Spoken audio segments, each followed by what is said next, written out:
Ini negara saya kok. Kenapa mesti saya angkat kaki gitu loh? Bajingan-bajingan itu harus angkat kaki, bukan saya. Kalau bodoh tuh nurut, kalau pintar ngajar. Jadi jangan jadi manusia udah bodoh kagak mau nurut, pintar kagak mau ngajar, kurang ngajar gue bilang. Nah orang bilang nggak mungkin kamu jadi presiden, pasti mungkin dong. Kalau masih ada yang main-main, saya gigit sendiri. Sudah mulai ngerti ya, oh di sini saya sudah mulai ngerti, oh di sini saya sudah mulai ngerti. Kalau masih ada yang main-main, sekali lagi yang gigit saya sendiri lewat cara saya.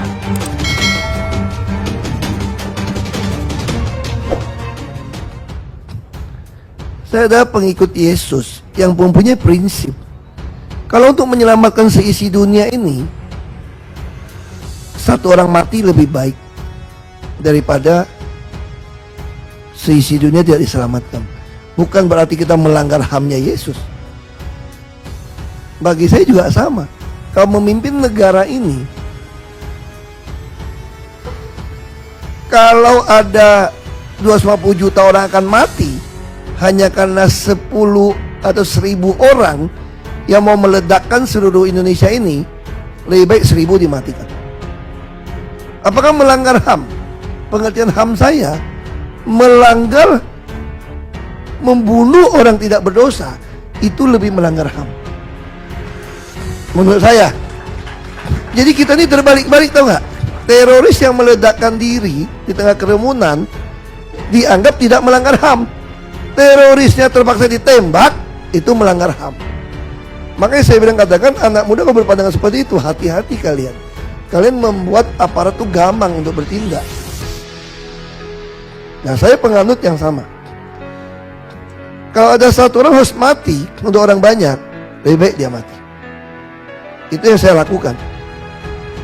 Kalau memang negara ini jadi lebih baik, saya mesti di penjara, saya terima dengan tulus.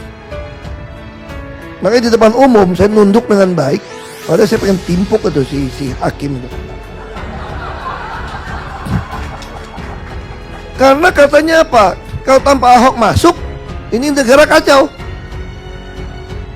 Ini kan lucu gitu loh. Apakah kamu tidak mengatakan HAM saya dilanggar? HAM saya dilanggar. Dilanggar habis. Tapi saya tetap terima. Saya ditawarin gugat di HAM internasional, pasang iklan loh di London. Saya ditawarkan untuk suakah karena dianggap pemerintah sudah menjolimin saya. Datang dari Swiss, datang nyusup orang bule ini. Siapin formulir, tinggal di Swiss, dibiayain. Saya bilang sama mereka, kamu ngerti nggak arti suaka politik? Saya begitu pindah ke Swiss nggak bisa pulang lagi. Saya nggak mau. Ini negara saya kok. Kenapa mesti saya angkat kaki gitu loh?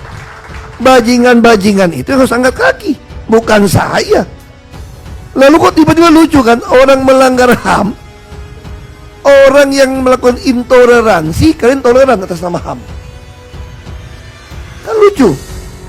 Jadi ketika kita tidak toleran kepada kaum intoleran, bukan berarti kita tidak toleran. Jangan salah loh. Jadi ini, ketika kita membela HAM orang banyak dengan catatan melanggar HAM orang yang melanggar HAM orang banyak, bukan berarti kita melanggar HAM. Saya tanya gini ya, saya nggak tahu pikiran Anda ya.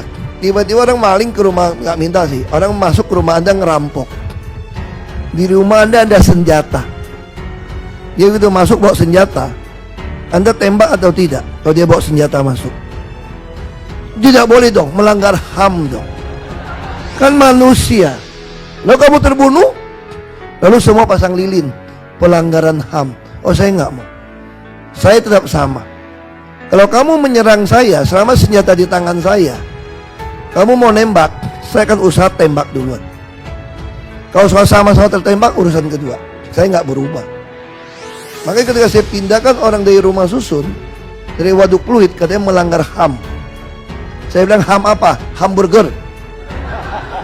Lalu mereka kirim itu dari PBB, United Nation, untuk perempuan dari Brazil. Duduk di samping saya, itu ada di YouTube itu. Saya tanya sama dia bilang saya melanggar HAM. Saya bilang HAM yang mana? Kamu di negara kamu pernah nggak pindahin orang dari bahaya kematian di Waduk Pluit? Waduk Pluit kalau airnya lewat 15.000 orang, 70.000 orang bisa mati situ. Satu Jakarta terendam setengah. Saya pindahkan mereka lengkap sampai baju daster, sampai BH celana dalam saya beliin,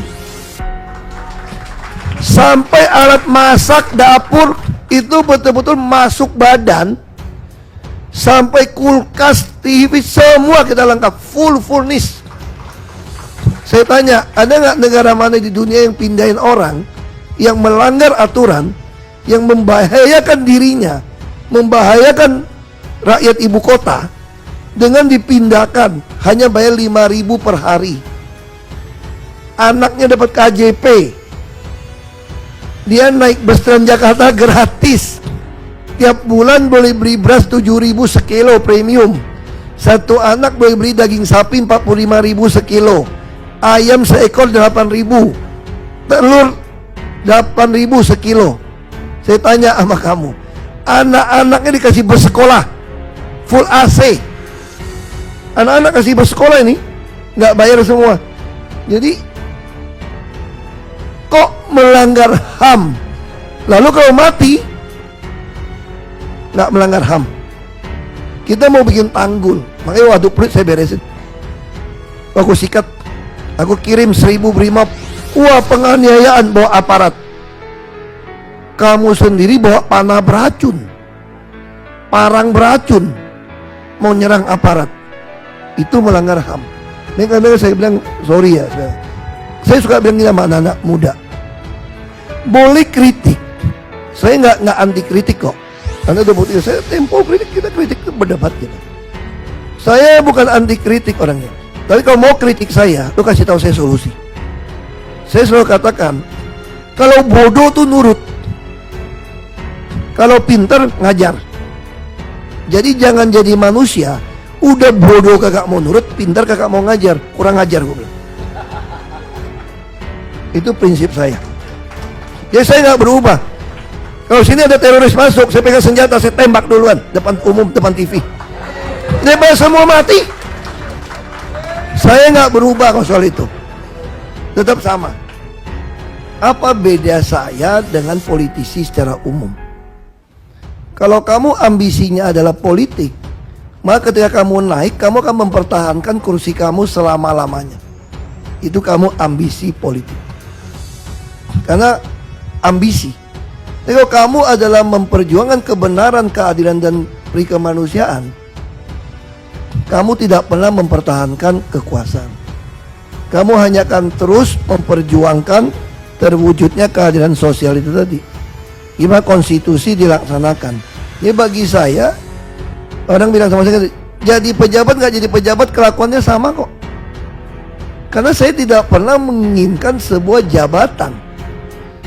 Saya hanya menginginkan ketika pelanggaran terjadi, saya memperjuangkan itu.